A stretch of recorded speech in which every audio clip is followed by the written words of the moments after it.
ನಿಮ್ಮ ಜೊತೆ ನಾವಿದ್ದೇವೆ, ನಾವು ಮಾಡ್ತೇವೆ ಅಂತ ಬಹುಶಃ ಕಮಿಷನ್ ರಿಪೋರ್ಟ್ ಕೊಟ್ಟಿಲ್ಲ. ಸೊ ಅದ್ರ ಮೇಲೆ ಕೂಡ ನಾನು ನಾಡಿದ್ದು ಮತ್ತೆ ಅವ್ರ ಮುಂದೆ ಪ್ರೆಷರ್ ಕೂಡ ಮಾಡ್ತಾ ಇದ್ದೀನಿ, ಬೇಗ ರಿಪೋರ್ಟ್ ಕೊಡಿ ಅಂತ. ಯಾಕಂದರೆ ಇವತ್ತು ಹಿಂದುಳಿದ ವರ್ಗದ ಆಯೋಗದ ವರದಿ ಕೂಡ ಸರ್ಕಾರ ಕೊಡ್ತು. ಇವತ್ತು ವಿಜಯ್ ಭಾಸ್ಕರ್ ಅವರ ಆಡಳಿತ ಸುಧಾರಣಾ ಆಯೋಗದ ವರದಿ ಇವತ್ತು 7ನೇ ವರದಿ ಸಬ್ಮಿಟ್ ಆಗ್ತಿದೆ. ಉಳಿದಿರೋದು ಇದೊಂದೇ. ಬಹುಶಃ ಯಾಕೆ ಆಯೋಗ ಲೇಟ್ ಮಾಡ್ತೀವಿ ಗೊತ್ತಿಲ್ಲ. ನಾವು ಕೂಡ ಈಗ ಆಯೋಗದ ಮುಂದೆ ರಿಕ್ವೆಸ್ಟ್ ಮಾಡ್ಬೋದು ಬಿಟ್ಟರೆ. ಸೊ ಹಾಗಾಗಿ ನಾನು ಕೂಡ ಮತ್ತೆ ಮೊನ್ನೆ ಕೂಡ ಕಾರ್ಯಕ್ರಮ ಮುಗಿದು 29ನೇ ತಾರೀಕು ಅವರ ಮೆಂಬರ್ ಸೆಕ್ರೆಟರಿ ಅವ್ರ ಜೊತೆ ಚರ್ಚೆ ಮಾಡಿದ್ದೀನಿ. ಸೊ ಜೊತೆಗೆ ನಾಳೆ ನಾಡಿದ್ದು ಮತ್ತೆ ಬೆಂಗಳೂರಿನಲ್ಲಿ ಹೋಗಿ ಈವೆಂಟ್ ಮುಗಿದ ಮೇಲೆ ಅಲ್ಲೂ ಕೂಡ ವೇತನ ಆಯೋಗದ ಮುಂದೆ ಮತ್ತೆ ರಿಕ್ವೆಸ್ಟ್ ಮಾಡಿ ಬೇಗ ವರದಿಯನ್ನು ಕೊಟ್ಟರೆ, ಯಾಕಂದರೆ 14ರ ಮೇಲೆ ಏನಾದರೂ ಕೋಡ್ ಆಫ್ ಕಂಡಕ್ಟ್ ಬಂದರೆ ಸೊ ನಮಗೆ ಕಷ್ಟ ಆಗ್ತದೆ. ಅದಕ್ಕೆ ಇಂಪ್ಲಿಮೆಂಟ್ ಮಾಡಬೇಕು. ಕ್ಯಾಬಿನೆಟ್ ಡಿಸಿಷನ್ ಗೌರ್ಮೆಂಟ್ ಆರ್ಡರ್ ಕೊಡಲಿಕ್ಕೆ ಕೋಡ್ ಆಫ್ ಕಂಡಕ್ಟ್ ಅಡ್ಡಿ ಬರ್ತದೆ ಅನ್ನೋದು ಅಷ್ಟೇ ನಮ್ಮ ಆತಂಕ. ಅದೇನಾದರೂ ಕೂಡ ಎಲೆಕ್ಷನ್ ಇಲ್ಲ ಇನ್ನೂ 15 ದಿವಸ ನಾವೇ ಹೇಳ್ತಾ ಇದ್ವಿ. ಸೊ ಬಹುಶಃ ಇದ್ರ ಮೇಲೆ 14ನೇ ತಾರೀಕು ಮೇಲೆ ಎಕ್ಸ್ಟೆನ್ಷನ್ ಮಾಡೋಕ್ಕೆ ಸರ್ಕಾರಕ್ಕೂ ಕೂಡ ಅವಕಾಶ ಇಲ್ಲ. ಯಾಕಂದ್ರೆ ಮತ್ತೆ ಎಕ್ಸ್ಟೆನ್ಷನ್ ಮಾಡಿದ್ರೆ ನೌಕರು ತಿರುಗಿ ಬೀಳ್ತಾರೆ. ಸೊ ಹಾಗಾಗಿ 3 ಸಲ ಎಕ್ಸ್ಟೆನ್ಷನ್ ಪದೇ ಮಾಡೋದಕ್ಕೆ ಹೋದ್ರೆ ಅದಕ್ಕೆ ಅರ್ಥ ಇರೋದಿಲ್ಲ. ಸೊ ಹಾಗಾಗಿ ಇದೇನು ತುಂಬ ದೊಡ್ಡ ವಿಚಾರ ಏನಲ್ಲ. ಹಿಂದೆಲ್ಲ 5 ತಿಂಗಳು 6 ತಿಂಗಳು 7 ತಿಂಗಳು 8 ತಿಂಗಳು ಮ್ಯಾಕ್ಸಿಮಮ್ ತೊಗೊಂಡು ವರದಿ ಕೊಟ್ಟರೆ ನಮ್ಮ ಮುಂದೆ ಇದೆ. ಸೊ ಹಾಗಾಗಿ ಮಾನ್ಯ ಸುಧಾಕರ್ ಅವ್ರಿಗೆ ಕೂಡ ಈ ಮಾಧ್ಯಮದ ಮುಖಾಂತರ ವಿನಂತಿ ಮಾಡ್ಕೊಳ್ತೇನೆ, ಆದಷ್ಟು ಬೇಗ ನಿಮ್ಮ ಮಾಧ್ಯಮದಲ್ಲೂ ಕೂಡ ಅದನ್ನು ಹೇಳಬೇಕಾಗ್ತದೆ. ಸೊ ಆದಷ್ಟು ಬೇಗ ವರದಿಯನ್ನು, ಯಾಕಂದರೆ ಸಾಕಷ್ಟು ಅವಕಾಶವನ್ನು ಸರ್ಕಾರ ಕೊಟ್ಟಿದೆ, ಆದಷ್ಟು ಬೇಗ ವರದಿಯನ್ನು ನೀವು ಸರ್ಕಾರಕ್ಕೆ ಕೊಟ್ಟರೆ ಸರ್ಕಾರದ ಮೇಲೆ ನಾವು ಪ್ರೆಷರೈಸ್ ಮಾಡಿ ಅದನ್ನ ಇಂಪ್ಲಿಮೆಂಟ್ ಮಾಡ್ಲಿಕ್ಕೆ ನಾವು ಪ್ರಯತ್ನ ಮಾಡ್ತೀವಿ. ಬಹುಶಃ ನೀವು ವರದಿಯನ್ನು ಕೊಡಲಿಲ್ಲ ಅಂತ ಇಟ್ಕೊಳ್ಳಿ, ವಿಳಂಬ ಆದರೆ ಮೇ ಆದಮೇಲೆ ಆದರೂ ನೀವು ಕೊಡಲೇಬೇಕಾಗ್ತದೆ, ಇಟ್ಕೊಳ್ಳಿಕ್ಕೆ ಬರೋದಿಲ್ಲ. ಸೊ ಮತ್ತೆ ಎಕ್ಸ್ಟೆನ್ಷನ್ ಮಾಡಬೇಕು. ಮತ್ತೆ ನೌಕರ ವಲಯದಲ್ಲಿ 14ನೇ ತಾರೀಕು ಆದಮೇಲೆ ಏನಾದರೂ ಕೊಡೋಕ್ಕಾಗಲಿಲ್ಲ ಅಂದರೂ ಕೂಡ ರಿಸೀವ್ ಮಾಡೋಕೆ ಕೋಡ್ ಆಫ್ ಕಂಡಕ್ಟ್ ಬಂದರೆ ರಿಸೀವ್ ಮಾಡ್ಕೊಳ್ಳೋಂಗಿಲ್ಲ, ಇಂಪ್ಲಿಮೆಂಟ್ ಎಲ್ಲದೂ ಕಷ್ಟ ಬರ್ತದೆ. ಎಕ್ಸ್ಟೆನ್ಷನ್ ಆಯಿತು ಅಂತ ಇಟ್ಕೊಳ್ಳಿ, ರಾಜ್ಯದ ನೌಕರರ ಒಂದು ಏನು ಕಟ್ಟೆ ಇದೆಯಲ್ಲ ಅದು ಹೊಡಿಲಿಕ್ಕೆ ಅವಕಾಶ ಕೊಟ್ಟಂಗೆ ಆಗ್ತದೆ. ಸೊ ಹಾಗಾಗಿ ವೇತನ ಆಯೋಗನೂ ಕೂಡ ಇದನ್ನು ಸರಿಯಾದ ರೀತಿಯಲ್ಲಿ ಗಮನಿಸಬೇಕಾಗ್ತದೆ. ಯಾಕಂದರೆ ನಾವು ಬೇರೆ ಬೇರೆ ಕಾರಣ ಕೇಳ್ತಲ್ಲ. ಜುಲೈ 22ಕ್ಕೆ ನಮ್ಮ ಪೇ ರಿವೈಸ್ ಆಗಬೇಕಾಗಿತ್ತು. ವಿ ಆರ್ ಆಗಲೇ 1-2 ವರ್ಷ ಹತ್ತತ್ರಕ್ಕೆ ಬಂತು, ಲೇಟ್ ಆಗ್ತಾ ಇದೆ. ಸೊ ಬಹುಶಃ ಏನಾಗ್ತದೆ, ನಮ್ಮ ನೌಕರರು ಒಂದಿಷ್ಟು ಅವರು ಕೂಡ ಅವರ ಸಹನೆ ಹೊಡಿಲಿಕ್ಕೆ ಅವಕಾಶವನ್ನು ಕೊಡಬಾರ್ದು. ಬಹುಶಃ ಮುಖ್ಯಮಂತ್ರಿಗಳು ಸ್ಪಷ್ಟವಾಗಿ ಹೇಳಿದ್ದಾರೆ. ಸೊ ಅವರು ಹೇಳಿದ್ದಾರೆ ನನಗೆ, ನಾನು ಪೇ ಕಮಿಷನ್ ಚೇರ್ಮನ್ ಬೇಗ ಕೊಡ್ಲಿಕ್ಕೆ ಹೇಳ್ತೀನಿ, ನೀವು ರಿಕ್ವೆಸ್ಟ್ ಮಾಡಿ ಅಂತ ನನಗೆ ಹೇಳಿದ್ದಾರೆ. ಸೊ ಆ ಪ್ರಯತ್ನವನ್ನು ನಾನು ಕೂಡ ನಾಡಿದ್ದು ಮಾಡ್ತಾ ಇದ್ದೀನಿ. ಸೊ ಹಾಗಾಗಿ ಅದು ಕೂಡ ಬೇಗ ರಿಪೋರ್ಟ್ ಕೊಡ್ತಾರೆ ಎನ್ನುವಂಥ ವಿಶ್ವಾಸ ನನ್ನಲ್ಲಿದೆ. ತಾವು ಕೂಡ ವಿನಂತಿ ಮಾಡ್ತೀವಿ, ಇದು ಆಗ್ರಹ ಅಲ್ಲ. ಯಾಕಂದರೆ ಕಮಿಷನ್ಗೆಲ್ಲ ಕೂಡ ನಾವು ರಿಕ್ವೆಸ್ಟ್ ಮಾಡಬೇಕಷ್ಟೇ, ನಾವು ಆಗ್ರಹವನ್ನು ಸ್ಟ್ರೈಕ್ ಮಾಡ್ಲಿಕ್ಕೆ ಬರೋಲ್ಲ. ಕಮಿಷನ್ ಕಾನ್ಸ್ಟಿಟ್ಯೂಷನ್ ಬಾಡಿ ಇರ್ತದೆ. ಸೊ ಹಾಗಾಗಿ ನಾನು ಮನೆ ಚೇರ್ಮನ್ ಅವರು ಮತ್ತು ಮೆಂಬರಲ್ಲಿ ವಿನಂತಿ ಮಾಡ್ಕೊಳ್ತೇನೆ, ಇದರಲ್ಲಿ 6 ಲಕ್ಷ ನೌಕರರು ಮತ್ತು ಬೋರ್ಡ್ ಕಾರ್ಪೊರೇಷನ್ ಎಂಪ್ಲಾಯ್ 2.5 ಲಕ್ಷ ಜನ, ರಿಟೈರ್ಡ್ ಎಂಪ್ಲಾಯ್ 4.5 ಲಕ್ಷ ಸೇರಿ 12.5 ಲಕ್ಷ ಜನ ಕುಟುಂಬ ಇಂಟೋರೆಲ್ಲ ಸೇರಿದ್ರೆ ಒಂದು 50 ಲಕ್ಷ ಕುಟುಂಬದ ಭವಿಷ್ಯ ಅದರಲ್ಲಿದೆ. ಸೊ ಹಾಗಾಗಿ ಸರ್ಕಾರ ಕೂಡ ಮಾನ್ಯ ಮುಖ್ಯಮಂತ್ರಿಗಳು ಬಜೆಟ್ ರಿಪ್ಲೈ ಸ್ಟೇಟ್ಮೆಂಟ್ ಅಲ್ಲಿ ಸ್ಪಷ್ಟವಾಗಿ ಹೇಳಿದ್ದಾರೆ, 13,000 ಕೋಟಿ ಹಣವನ್ನು ತೆಗೆದಿಟ್ಟಿದ್ದೇವೆ. ಇನ್ನೂ ಕೂಡ ಶಾರ್ಟೇಜ್ ಬಂದರೆ ನಾವು ಅಡಿಷನಲ್ ಪೂರಕ ಬಜೆಟ್ನಲ್ಲಿ ಕೂಡ ನಾವು ಅದನ್ನು ಸೇರಿಸ್ಕೊಂಡು ನಾವು ಅನುಕೂಲ ಮಾಡಿಕೊಡ್ತೇವೆ.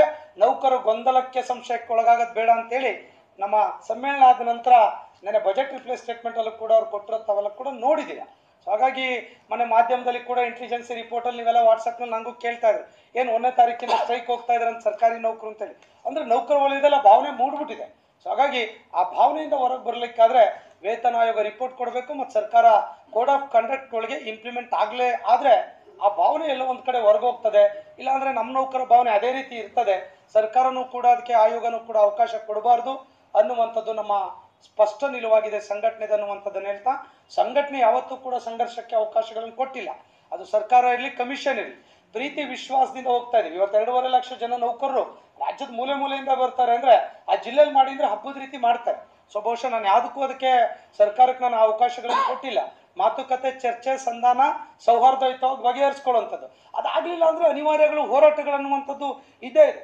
ಸೊ ಅದೆಲ್ಲ ನಮ್ಮ ಎಕ್ಸಿಕ್ಯೂಟಿವ್ ಕಮಿಟಿಲಿ ಕೂತ್ಕೊಂಡು ಆ ತೀರ್ಮಾನಗಳನ್ನು, ಆ ಸಂದರ್ಭಗಳು ಬಂದರೆ ಆ ಸಂದರ್ಭಗಳನ್ನು ಸಂಘಟನೆ ಹಿಂದೆ ಮಾಡಿದೆ. ಬಹುಶಃ ಇದೇ ನೆನ್ನೆ 1ನೇ ತಾರೀಕು 1/3/23ಕ್ಕೆ ನಾವು ಇಡೀ ಕರ್ನಾಟಕವನ್ನು ಸ್ತಬ್ಧ ಮಾಡಿ ಒಂದೇ ಗಂಟೆಯಲ್ಲಿ 17% IR ತಗೊಂಡಿದ್ದು ನಿಮಗೆಲ್ಲ ಕೂಡ ಗೊತ್ತಿದೆ. NPS ಬಗ್ಗೆ ಆರ್ಡರ್ ಮಾಡಿಸಿದೆಲ್ಲ ಕೂಡ ಗೊತ್ತಿರುವಂಥ ವಿಚಾರ.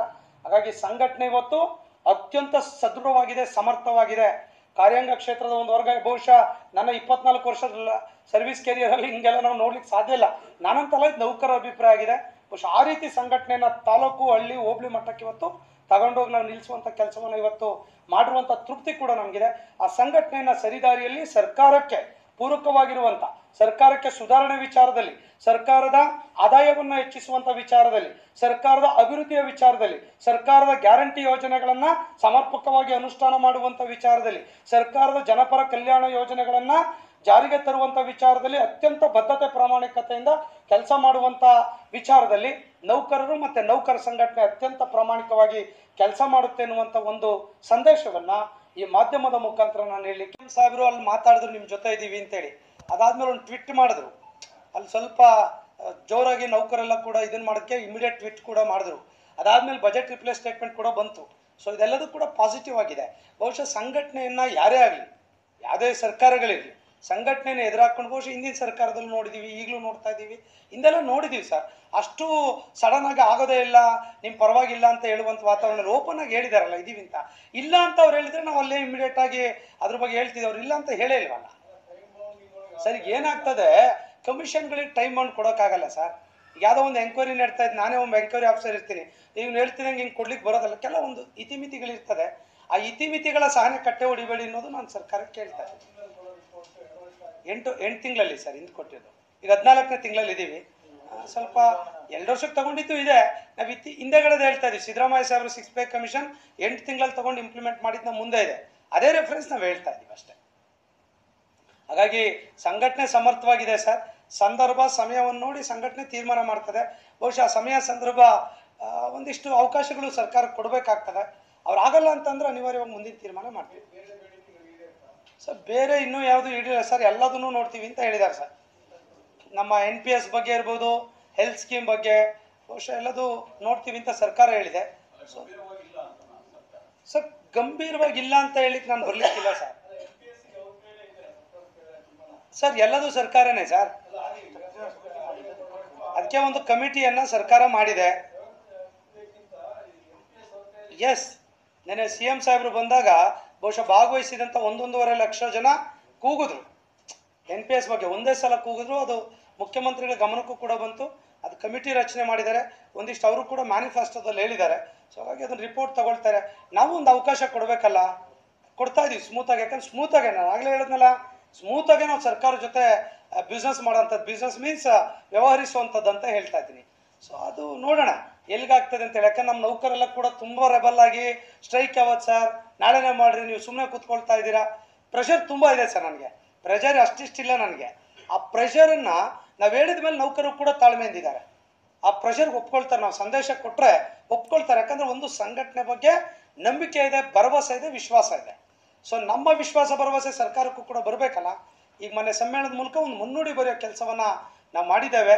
ಬಹುಶಃ ಇಲ್ಲಿಂದ ಪ್ರಾರಂಭ ಆಗುತ್ತೆ ಅಂದ್ಕೊಂಡಿದ್ದೀನಿ. ಈಗ ಅಧಿಕೃತವಾಗಿ ನೆನ್ನೆ ಸಮಾವೇಶದಿಂದ ಆ ಮುನ್ನುಡಿ ಪ್ರಾರಂಭ ಆಗಿದೆ. ವರ್ಗದ ಆಯೋಗದ ವರದಿ ಕೂಡ ಸರ್ಕಾರ